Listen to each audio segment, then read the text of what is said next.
TV 24 news ವಾಹಿನಿಗೆ ಸ್ವಾಗತ. ಹೋರಾಟದ ಹೆಸರಲ್ಲಿ ಪಂಚಮಸಾಲಿ ಸಮಾಜದವರು ಹೈಕೋರ್ಟ್ ಆದೇಶ ಉಲ್ಲಂಘನೆ ಮಾಡಿ ರಾಷ್ಟ್ರೀಯ ಹೆದ್ದಾರಿ ಬಂದ್ ಮಾಡಿ ಸಾರ್ವಜನಿಕರ ಆಸ್ತಿ ಪಾಸ್ತಿ ಹಾನಿ ಮಾಡಲು ಮುಂದಾದಾಗ ಅನಿವಾರ್ಯವಾಗಿ ಅದರ ಮೇಲೆ ಲಾಠಿ ಚಾರ್ಜ್ ಮಾಡಬೇಕಾಯಿತು ಎಂದು ಎಸ್ಪಿ ಡಾಕ್ಟರ್ ಭೀಮಶಂಕರ್ ಗುರು ಹೇಳಿದ್ದಾರೆ. ಮಂಗಳವಾರ ರಾತ್ರಿ ಎಸ್ಪಿ ಕಚೇರಿಯಲ್ಲಿ ಸುದ್ದಿಗೋಷ್ಠಿಯಲ್ಲಿ ಮಾತನಾಡಿದರು. ನಮ್ಮ ಪೊಲೀಸರ ಮೇಲೆ ಚಪ್ಪಲಿ ಹಾಗೂ ಕಲ್ಲಿನಿಂದ ಹಲ್ಲೆ ಮಾಡಿರುವ ವಿಡಿಯೋಗಳು ನಮ್ಮ ಬಳಿ ಇದೆ ಎಂದಿದ್ದಾರೆ. ಈ ಮಾನ್ಯ ಉಚ್ಚ ನ್ಯಾಯಾಲಯದ ನಿರ್ದೇಶನಗಳನ್ನ ಮೀರಿ ಅವರು ಬಂದ್ಬಿಟ್ಟು ರಾಷ್ಟ್ರೀಯ ಹೆದ್ದಾರಿ ಮೇಲೆ ಕೂತ್ಕೊಂಡ್ರು.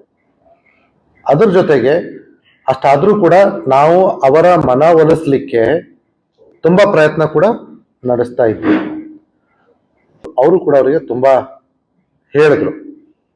ಯಾವಾಗ ಅದು ಆಗ್ಲಿಲ್ವೋ ನಾವು ಅವ್ರನ್ನ ಬಲವಂತವಾಗಿ ಅಲ್ಲಿಂದ ಮಾಡಬೇಕಾದ ಪ್ರಮೇಯ ಬಂದಿತ್ತು.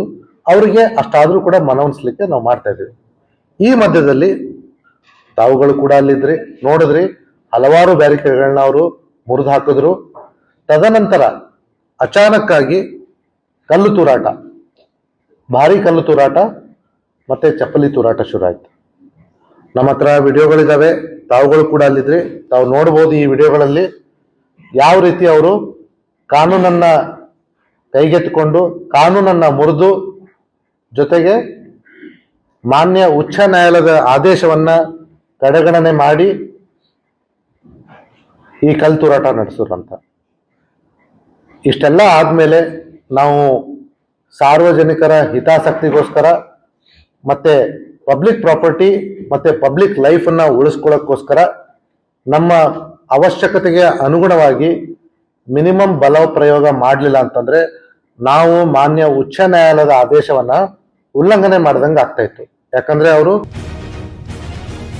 ಕನ್ನಡಿಗರ ಮೆಚ್ಚಿನ ನಿಮ್ಮ ಟಿವಿ 24 ಕನ್ನಡ ನ್ಯೂಸ್ ವಾಹಿನಿ ಇದೀಗ ಟಿವಿಯಲ್ಲಿ ಲಭ್ಯ.